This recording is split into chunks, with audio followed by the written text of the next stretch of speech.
Hi, I'm Christine Benz from Morningstar.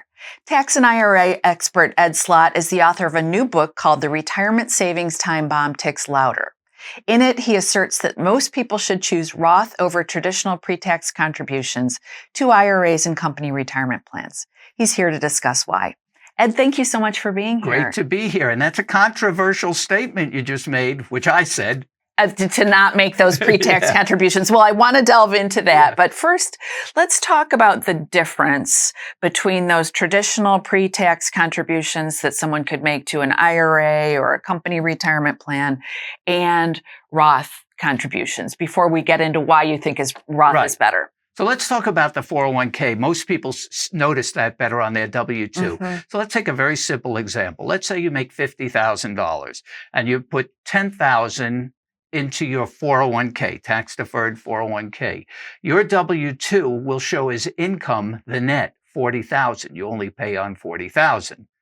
If instead you did the $10,000 to the Roth 401k, assuming your company has that, most do now, your W-2 will show full $50,000. In other words, you're going to pay tax on an extra $10,000 because you put it in the Roth. The only money that can get in a Roth 401k or Roth IRA is already tax money.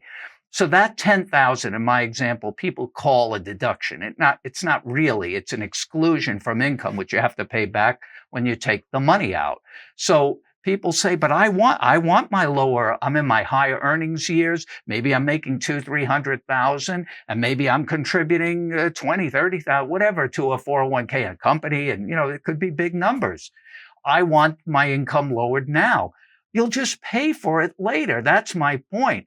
You're not really gaining anything if you believe, like I do, that tax rates in retirement, your own tax rates, marginal rates, plus the rates themselves may be higher, given our deficit and debt. I always say that the debt, everybody says that. And even when I say it now, I don't know if Congress is ever going to do anything about it. So I'm saying it anyway, because I have to believe as an accountant in math. And you see our debt level currently around 34 trillion. By the time you're seeing this thing, could be 35, 40 trillion, 50 gazillion.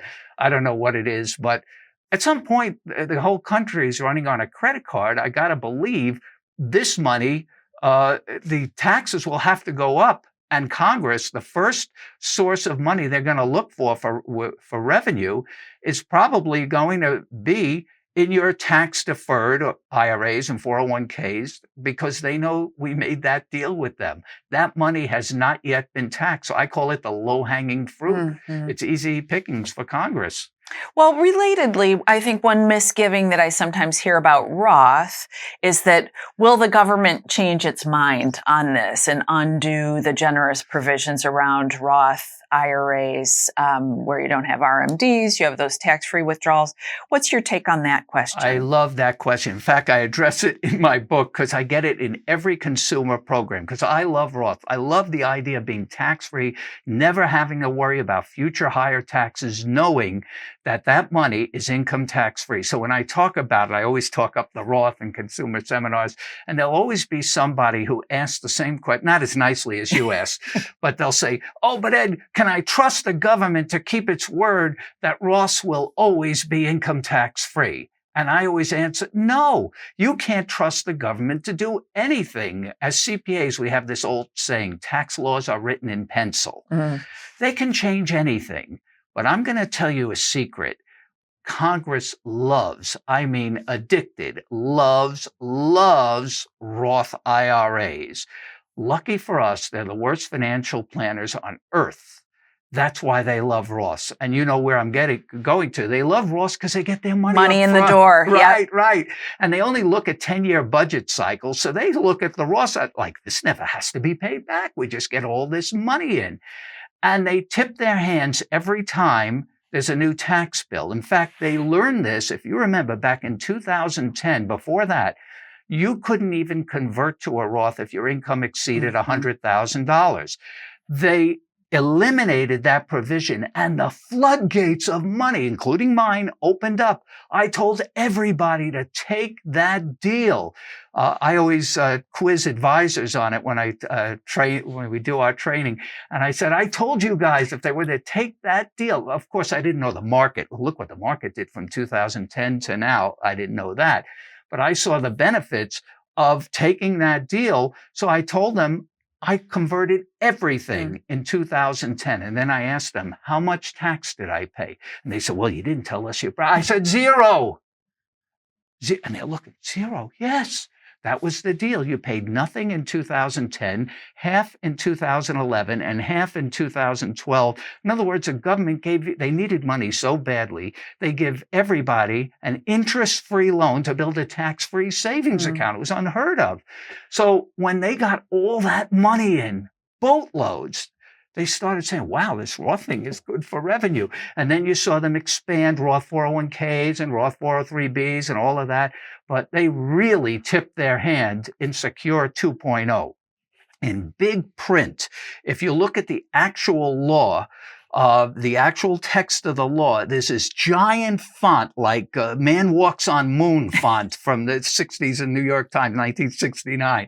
They say, oh, that was the biggest font ever. This giant font called revenue provisions. That's where you see all the Roth enhancements. Why do they put that there? Because they put these enhancements in, not because they think people like Roth, because it brings in revenue. So I just mentioned there's no more RMDs from Roth 401ks. Matching can go in Roth. You have 529 to Roth. SEP Roth IRAs, simple Roth IRAs. They went Roth crazy. They want more people doing Roth. So I don't think they're ever going to change their mind about this because they'll kill the golden goose. Now, some people say, well, they could trim around the edges and say, well, you have to take some RMDs, but if they go too far, they'll kill the program.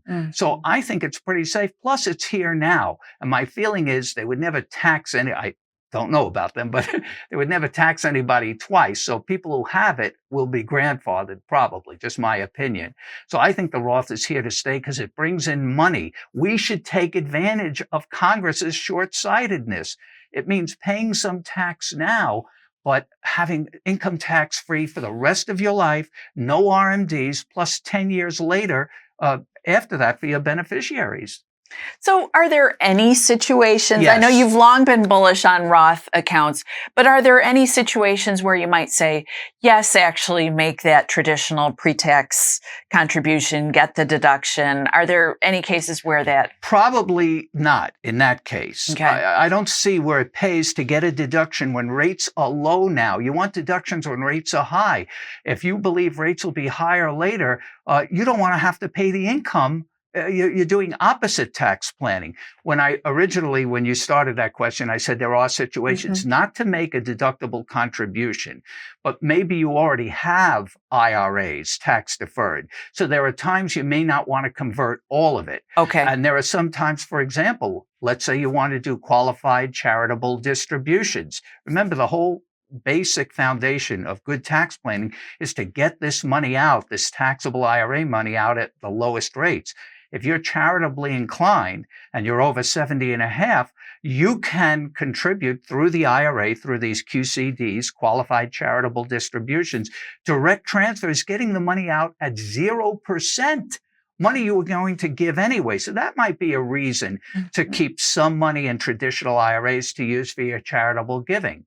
Another reason, maybe you're worried about future medical bills. So the last thing you want to do is tap a Roth that you already paid tax for medical bills. You might get a deduction, but against no income. So you may want to take down that, keep some of the IRA and take some of that IRA income down to pay heavy medical bills. They have to be very heavy because they have to exceed 7.5% of your income, but at least you'll get a deduction against some of that income. It will be offset. Those are two reasons I can think of to not convert everything. Okay, Ed, always helpful guidance. Yep. You're always bullish on the Roth, but it's always great to hear from you. I love tax-free. Nobody I ever had that I advised of all my clients over the years that did Roth, ever complain. They love seeing their statements. Look it's all mine. I don't have to share it with anybody. They don't even remember that they paid the tax. Really good point. Well, Ed, thank you so much for being here. Okay, thanks. Thanks for watching. I'm Christine Benz for Morningstar.